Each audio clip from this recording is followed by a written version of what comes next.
Those of you who knew my cousin Jacques know that he was a man of few words, and about half of them were unprintable.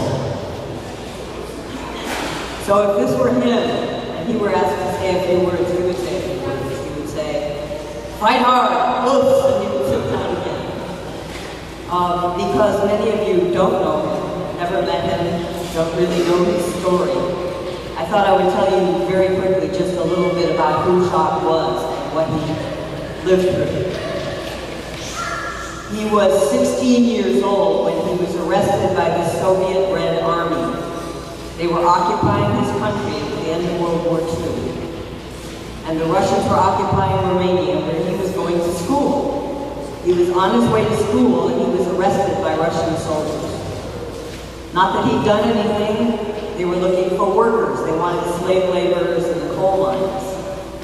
Russia had lost a lot of men in the war, and they just rounded up about thousands of people from this part of Romania and made them slave laborers. He was the youngest. He was 16, and he was already big. He was about 6'2" already. So they thought, that guy looks like he can do a day's work.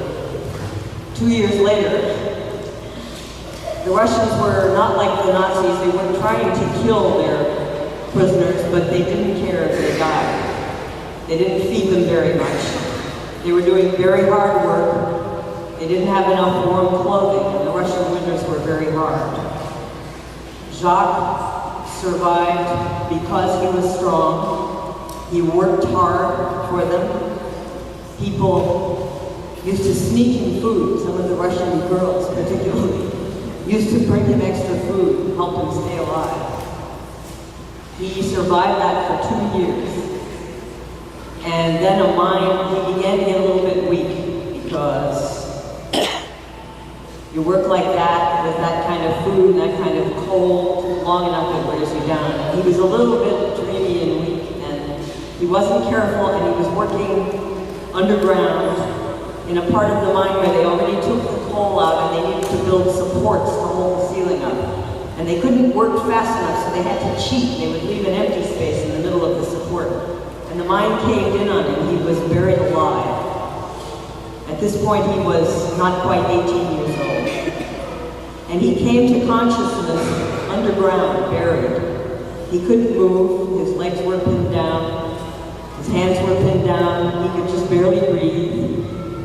And he didn't know how long he'd been under there, and he didn't know how much of the mine had caved in. And as far as he was concerned, his life was over. Then he heard a very faint sound that he recognized as the sound of a shovel.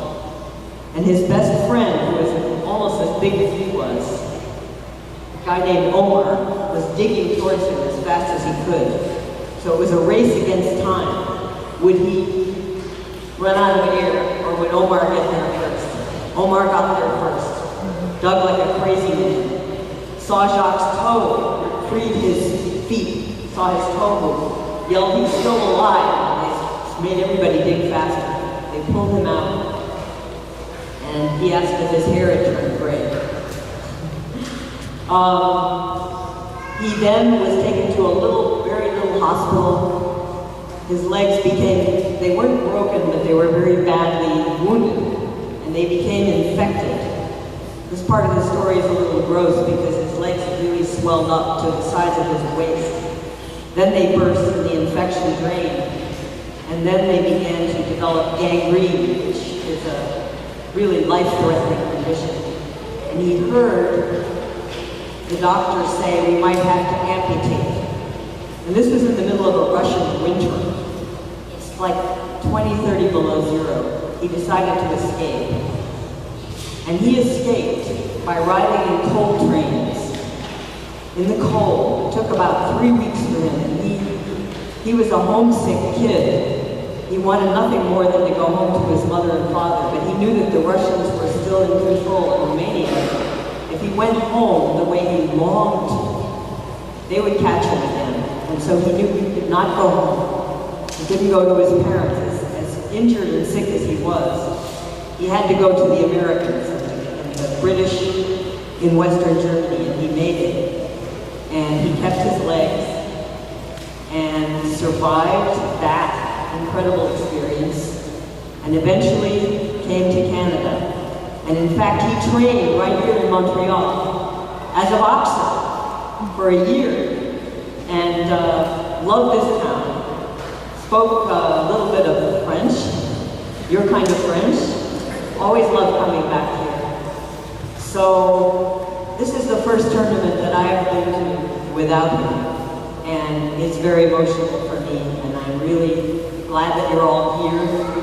If you want to know his story from his point of view, the book that he wrote about it is coming out again and will be available next week. You have your program, you'll be able to find it through the website for his story.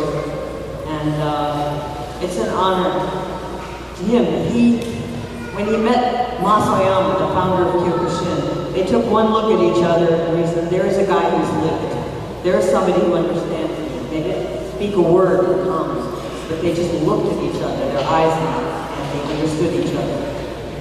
And I think that Jacques would want you to know that karate is, of course it's a lot of fun, it's good exercise, but basically it's about survival, and it's about character, and it's about having the strength in your heart not to give up, and to be ready for anything. And karate, we don't live through hardships, hard times like they do. I mean, we have economic struggles, we lose our jobs. It's not easy, but we are not starving, we are not freezing.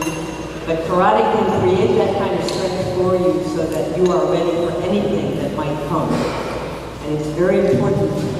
We need the kind of hardship that we voluntarily take on by doing karate. And in Jacques' name, I really want to say to all of you, us, for being here, for participating, and for training hard. Us.